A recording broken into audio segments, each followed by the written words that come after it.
Dear friends, Indra B. Chatri here would like to welcome you to learn statistics by watching videos of the lecture series related to teaching learning activities in mathematics and statistics. In the previous videos, we discussed binomial, normal, and inverse normal distributions. Also, we discussed how to approximate binomial distribution using normal. Today in this video, we shall discuss confidence interval, steps ahead towards inferential statistics. Stay tuned. Estimation is a fundamental concept in statistics for inferences about population based on the samples. It involves the process of estimating population parameters such as means, variances, proportions, or any other characteristics of interest using the data from a sample, a subset of the population. This process of estimation is important because it is often impractical, if not impossible, to consider the entire population in statistical analysis to draw conclusions about the population parameters. Here in this figure, we see the unknown quantity population parameter, the mean mu, which is estimated by the sample mean x bar calculated from the sample, a subset of this population. Two methods, point estimate and interval estimate, are commonly used for estimating population parameters. The first, point estimate, is a single number estimate of a population parameter, whereas the interval estimate is a range of values or an interval which may contain population parameter. A point estimate is like throwing a dart aiming at the bullseye. As in this figure, population mean mu represents the bullseye and sample means around it are darts targeting the population mean mu. Common point estimates include sample means, sample proportion, sample variances, etc. The best point estimate for a population parameter is the one that is unbiased, which is a sample mean. As an example, here we try to find the point estimate of the score in the statistics exam by taking a random sample of 50 scores from the population of scores in statistics exam. Sample score is displayed in this table. The sample mean is 64.52 is the best estimate for the population mean of exam scores. On the other hand, the interval estimates are more like casting a net. Rather than one single point, we are looking for a range of possible values or an interval which may contain the population parameter mu. Confidence interval are a typical example of interval estimate that estimates a range of values on which we can reasonably be confident that it contains the population parameter. In the above example, the sample mean x bar equals 64.52. If we assume the population standard to be 12, then the 95% confidence interval is given by the interval 61.22 to 67.82. Little later, we shall be discussing in detail the procedure of constructing this interval. Let's define few terms related to interval estimate. First, the level of confidence. In the context of constructing a confidence interval, the confidence level refers to the degree of certainty or the probability that the interval computed from the sample data includes the population parameter.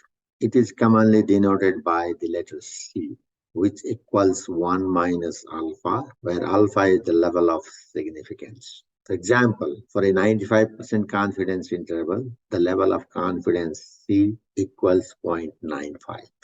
The level of significance, often denoted by the symbol alpha, is a parameter used in testing of hypotheses that determines the threshold of rejecting the null hypothesis. In the context of constructing confidence interval, the level of significance represents the probability of making a type 1 error which occurs when the null hypothesis is wrongly rejected. The relation between the level of significance and the confidence level is alpha equals 1 minus C.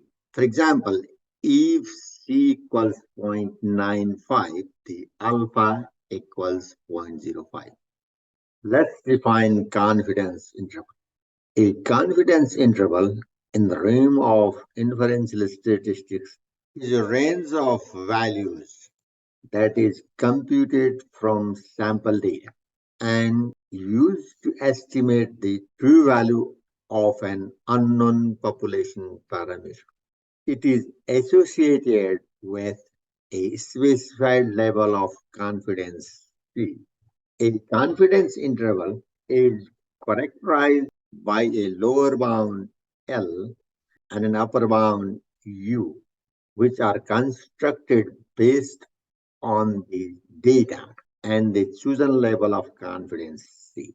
For instance, if a 90% confidence interval for the mean height of a population is calculated to be in between 16 inches and 75 inches, it implies that there is a 90% probability that true mean height of the population falls within this range. A word of caution. This does not imply that the true mean height has a 90% probability of falling within this specific interval. Rather, it signifies that if we were to repeat the sampling process, that is, we consider multiple samples and compute a 90% confidence interval for each sample for which C equals 0.9, we can expect 90% of these intervals to contain the true population parameter. That is, in the long run, 90 out of the 100 intervals contain the true population parameter mu.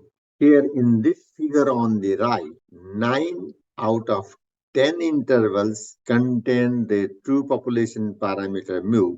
The fifth interval does not. This means there is 10% chance that the interval does not contain the true population parameter. The margin of error in the context of constructing a confidence interval refers to the maximum expected difference between the sample statistic, such as sample mean or proportion, and the true population parameter. It represents the degree of uncertainty associated with the estimation process, taking into account the variability of the sample data and the chosen level of confidence. The margin of error is a critical component of the confidence interval and is used to determine the weights of the interval. For example, if the computed mean income is $50,000 with a margin of $2,000, it suggests that the true average income of the population is likely to fall between $48,000 to $52,000. That is, the confidence interval is 48,000 to 52,000. This margin of error of $2,000 indicates that the sample estimate of $50,000 could be off by as much as $2,000 in either direction. As we have seen this example, it is much easier to construct a confidence interval. It is just subtracting and adding margin of error to the point estimate. But it is not as easy as it is seen here. because the margin of error E is not always given, which has to be estimated from the given information. That makes the problem complicated. Here, we make use of probability distribution, either the Z distribution, the normal distribution with mean 0 and standard deviation 1, or the T distribution with given degrees of freedom for estimating margin of error. The Z distribution is often used when the sample size is large or the population standard deviation is known. Whereas for a small sample size or when the population standard deviation is not known, T distribution is appropriate to estimate the margin of error. Let's discuss a step-by-step process on how to estimate margin of error using Z distribution. For a given confidence level C, let's compute level of significance alpha, which equals 1 minus C. Here, each tail of this Z distribution, this as well as this, gets the equal share of this leftover alpha. So this area is alpha by 2 and this area is alpha by 2. Now let's try to get this z-score corresponding to this area alpha by 2, as well as this z-score corresponding to this area. This g alpha by 2 corresponding to area 1 minus alpha by 2 is the critical value. Now we try to write the formula for standard error given the population standard deviation, which equals sigma by square root of n. So standard error equals population standard deviation by square root of the sample size. Let's try to write formula for margin of error, which equals critical value times the standard error. Now we add and subtract this margin of error to the point estimate to get the confidence interval. So the confidence interval is point estimate minus margin of error is the lower bound, and point estimate plus margin of error is the upper bound. Let's consider an example. Suppose we want to estimate the mean weight of a certain species of fish in a lake. We collect a sample of 50 fish and find the mean weight to be 2.5 pounds. Population standard deviation is known to be 0.4 pounds. Let's try to construct 95% confidence interval for the mean weight of the fish in the lake. So here the confidence level C equals 0.95, population standard deviation 0.4, and sample size n equals to 50 is given. Now we find the level of significance alpha equals 1 minus confidence level, which equals 0.05. This 0.05 is to be divided equally on two tails. So each tail gets the share of 0.025. Corresponding to this area, we have a z-score here negative 1.96 and here positive 1.96, which is the critical value. So the critical value is 1.96. So here the margin of error is critical value times standard error. So 1.96 times 0.4 divided by square root of 50 equals 0.111. So sample mean is given 2.5. So the confidence interval is mean minus margin of error and mean plus margin of error. So we calculate lower bound as 2.39 and upper bound as 2.61. So the confidence interval is 2.39 to 2.61. So we are 95% confident that the true mean weight of the fish in the lake lies within the range of 2.39 to 2.61 pounds. Let's discuss construction of confidence interval using T distribution. If the population standard deviation is not known or the sample size is small, the T distribution is an appropriate distribution for constructing confidence interval. We know T distribution has only one parameter, that is the degree of freedom. If not specified, the default value is 1 less than the sample size. In contrast to the normal distribution, there is not a single standard T distribution that you can use to calculate probabilities, but there are infinitely many T distribution curves corresponding to each degree of freedom. So each T distribution curve must be considered individually. A couple of them are shown in the above figure. Red curve is the normal distribution. Green curve is T distribution corresponding to 2 degree of freedom. This blue dotted curve is t-distribution corresponding to 15 degrees of freedom and so on. As the degree of freedom increase, generally more than 30, t-distribution curve approaches the shape of the standard normal curve. Let's discuss a step-by-step process on how to estimate the margin of error using t-distribution.